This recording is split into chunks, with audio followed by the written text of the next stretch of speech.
দেখো ওই তো ছোট শয়তান।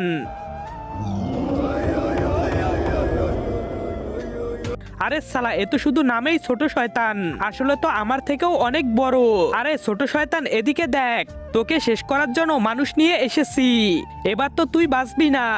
ছোট শয়তান ওদের পুকুর ফিরিয়ে দাও, নাইলে আমার চেয়ে খারাপ কেউ হবে না।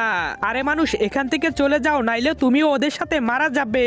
আরে তোর মতো আজব পাজব শয়তান অনেক দেখেছি, তোর মতো শয়তানকে আমি এক চুটকিতেই মেরে ফেলবো, এক চুটকিতেই। তুই জানোস না আমি কে, আমি কে। এবার তুই শেষ। আরে শালা এ তো রাগ হয়ে গেছে। তার আগে মাকে তো আমরা সবাই ভালোবাসি, আজকে দেখি বাবাকে ভালোবেসে কে কে ভিডিওতে লাইক করে চ্যানেলটি সাবস্ক্রাইব করে দেয়। আসলে আমি দেখতে চাই তুমি বাবাকে কতটা ভালোবাসো, আর কমেন্টে অবশ্যই আই লাভ ইউ বাবা লিখে যাবে। খতম, bye bye, tata, good bye.